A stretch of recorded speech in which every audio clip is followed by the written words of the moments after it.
gets his best Yankee moment after 3-run playoff homer. New York, he circled the bases with zeal and with vengeance, which is pretty much the way Todd Frazier does anything in life, and most definitely the way he does everything in baseball.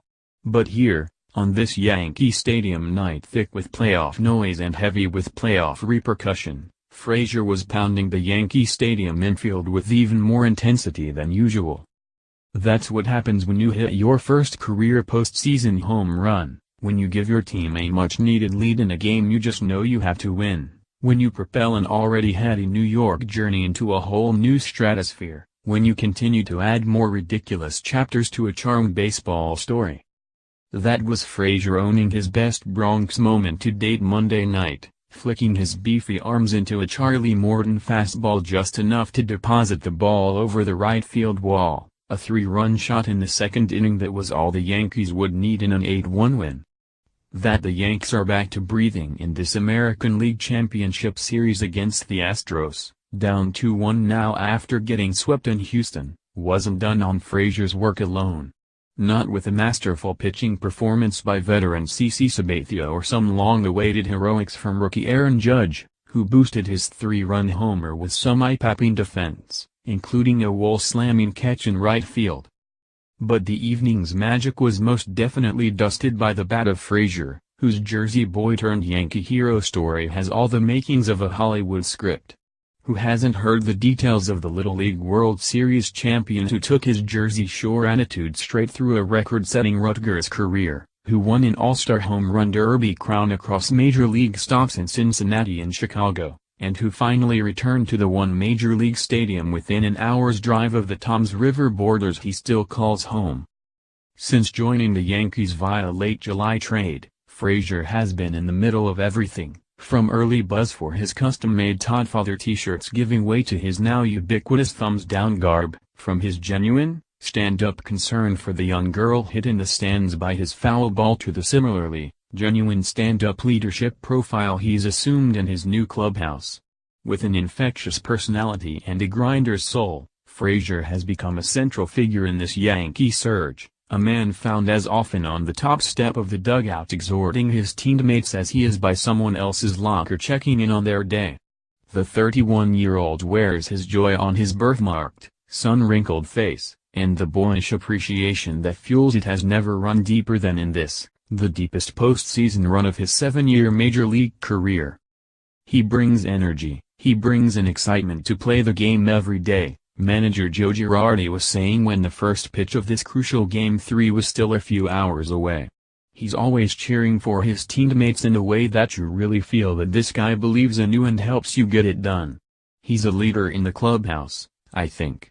He's got a ton of fight in him. Game 3, 5 reasons why the Yankees beat the Astros. Notebook, Severino ready if there's a Game 6. And when you put those things together with his talent, I think it makes him a special player and a special guy, and a guy you want to be around. And a guy that you want to manage. When Girardi gave his players Sunday off, when he allowed for some much-needed rest amid the long, grueling playoff road, Frazier had no doubt how he would spend it, trading his new baseball family for some time with his actual family. "My son kept bugging me about going pumpkin picking," Frazier said from a quiet corner of the pregame dugout, his hands reaching for a helmet and bat for his upcoming BP session. It was a request Dad could easily fulfill, gathering his wife, Jackie, and their 2 children, 4-year-old Blake and 1.5-year-old Kylie, and heading off to Happy Day Farms in nearby Manalapan. The result? A fun family moment, caught on video and now with more than 16,000 views on his Instagram account. There's Frazier, aiming a military-style, army green pumpkin shooter at a hollowed-out vehicle 30 yards away, taking aim at the pumpkin placed atop the Jeep, doing his best to knock it from its perch. That the 2 filmed attempts were no more successful than the other 4 Frazier took was perhaps a mild surprise. That Frazier was clearly bothered by his lack of success is absolutely not. This is a man unaccustomed to failure. It looked like one of those American Gladiator shooter things. "It was pretty cool," he said. "My son went, I put my daughter up there. I did it like 6 times. I missed, I think I went right past one. I didn't hit it. But it was just fun to do.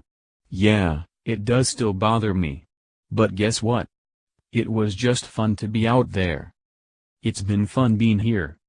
Back in July, when Frazier arrived from Chicago along with David Robertson and Tommy Kahnle, when he joined the same team he once rooted for as a kid, when he put on the same pinstripes he saw his favorite players wear in 1996, when he sat in the bleachers for a different, amazing postseason run, it was all a blur. But once reality set in, Frazier quickly found his footing just the way he always has, opening his mouth and making friends. It's just something I've always been able to do. Everywhere, he said. Finding a happy medium with everybody, understanding you always have something in common with everybody. I'm a guy that loves to talk to everybody. Everybody knows I talk too much. But once you find that happy medium with somebody, you just click. Email, sullivan@northjersey.com